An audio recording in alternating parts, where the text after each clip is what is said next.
Victory starts in our mind.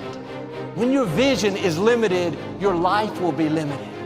It's amazing what happens when you enlarge your vision, when you believe big, when you pray bold prayers, when you dream great dreams. Too often, because of disappointments, delays, things that haven't worked out, we've watered down our dreams. We've lowered our expectations. We're not stretching, believing for great things, believing to get well. Are you putting limits on what God wants to do in your life? Are you focused on what you think can happen only in your ability? Your existence is constantly an engagement with the universe, but your mind becomes against the universe. If you create a psychological condition that you're against or you're in competition with the universe or the cosmos, obviously you will feel crushed for small things. Your default mode is to say, I'm an imposter, I'm a loser, I'm not likable, nobody likes me, I'm not lovable. It has become part of your default mode network. And it's super important for you to realize that just like I could go from being a right-hander and teach myself how to be a left-hander, it is the exact same process for you to go from somebody who defaults to thinking negative garbage to becoming somebody who thinks directly. And just like learning to go from writing with your right hand to teaching yourself to write with your left hand, it is going to be a process, not an event. It is going to require you to switch out of the mode where you automatically grab the pen with your right hand and you direct your thoughts to deliberately grab this pen with your left hand. Things are going well, you're happy. When things are not going well, you're sad. But when you learn how to self-regulate and create more coherence in your brain and heart, then you're no longer dependent on your outer world controlling your mood. When you're inspired by something or someone in your life, you feel the magic. Now's the time to be the magic. What are you going to do? Are you going to let the masters inspire you to feel it, or are you going to strive to be a master? It's your choice. The magic is waiting, not only for you just to feel it, but to be it. Nobody can take this away. The first step is getting completely and brutally honest enough to say, I am tired of myself. When you say I'm sick and tired of being sick and tired, that's the facilitator of change. That's when you're ready to say these words, no more excuses. No more excuses. You know that you have an image of yourself inside. When you stand in front of a mirror, you see a reflection of the physical you. But that's not the real you. You have a picture of yourself in your mind.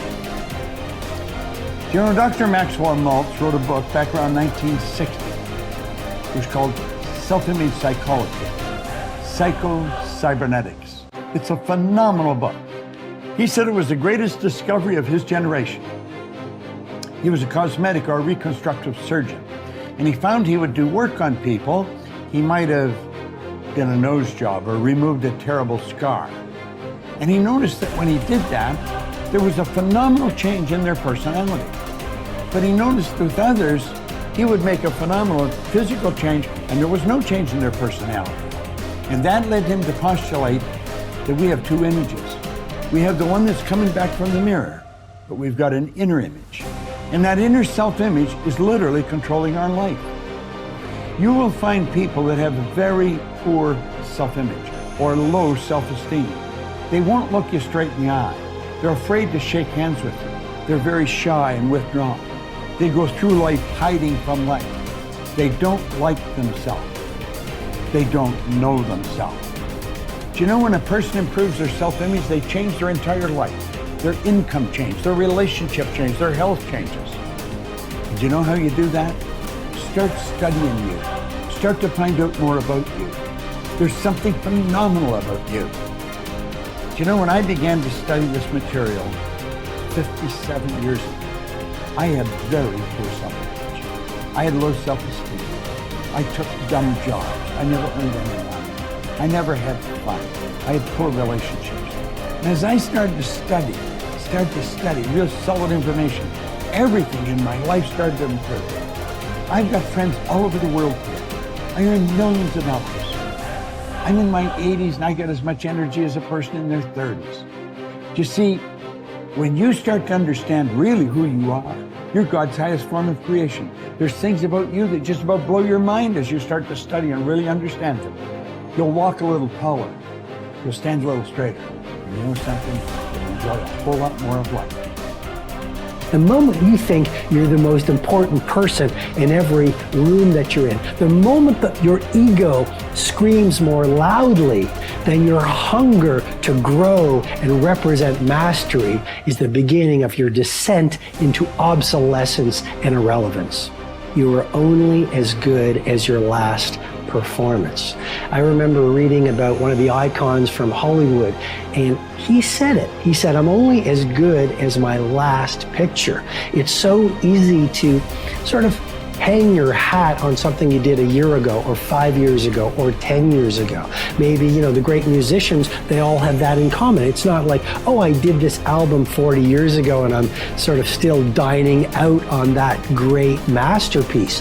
The great ones, the people of great influence, the people of great creativity, they understand that you're only as great as your last performance. The elite athletes I've mentored, this is how they see it. They say, last year's championship performance is this year's starting point. So look, we all want to be satisfied. We all want to be happy. We all want to wake up every day and go through life feeling a sense of joy.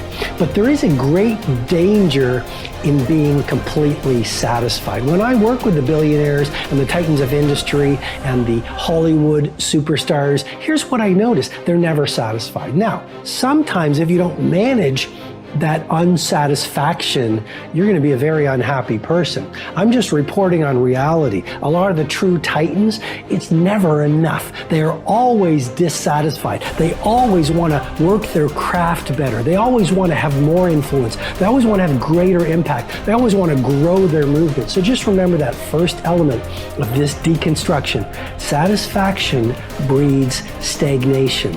You want to be joyful and grateful, and yet at the same time, you never want to lose the fire in your belly to be better, to materialize more of your primal genius, to offer value to more people, and to grow the very thing that you do. So, worrying about whether something will or will not happen is not only completely futile, and what is now being discovered by science, actually adds fuel and power to that thought, making it potentially more likely to occur. Not all of your thoughts have the capacity to change your world. Only the habitual ones, or those that are fueled by emotional intensity. Most people meander through life, ending up in a career because of chance, not choice, and are not that passionate about anything. Therefore, they fail to engage this force in any way other than stressing about their credit card bill. It is the addition of emotion to thoughts that give them their power. How that happens, we don't really know yet. Although how the brain deals with emotions may hold a clue, for a long time it was assumed that emotions arrived after thought. It was believed that when sensory signals reached the brain's translator, the thalamus, they were then interpreted and sent to the correct department. The signal would travel to the thinking bit, the neocortex, and then onto the feeling bit, the limbic system, where it would initiate an appropriate response. Joseph Ledoux, a neuroscientist at the Center of Neural Science at New York University, was the first to discover that this wasn't the case. There are two little almond-shaped structures called the amygdala perched above the brainstem on either side of the brain. They control emotion. Ledoux's research proved that when signals from the senses reached the thalamus, two signals were sent out, not one. The first traveled across a single synapse to the amygdala, and the second signal was routed to the neocortex for conscious assessment. The result is that the amygdala hijacks thinking and has you springing into action before you are fully aware of what's going on. It is this reflex that will cause you to jump in a river to save a child before your thinking brain has even registered the danger. It's also why an emotional outburst often arrives before the brain's engaged. Unfortunately, this discovery illustrates the fact that emotion has direct and powerful access to the subconscious mind. It triggers action faster than logical thought alone, and therefore may be partly responsible for why emotion is such a potent and essential ingredient in turning thought into reality. The more intensely we feel about an idea or a goal, the more assuredly the idea, buried deep in our subconscious, will direct us along the path to its fulfillment.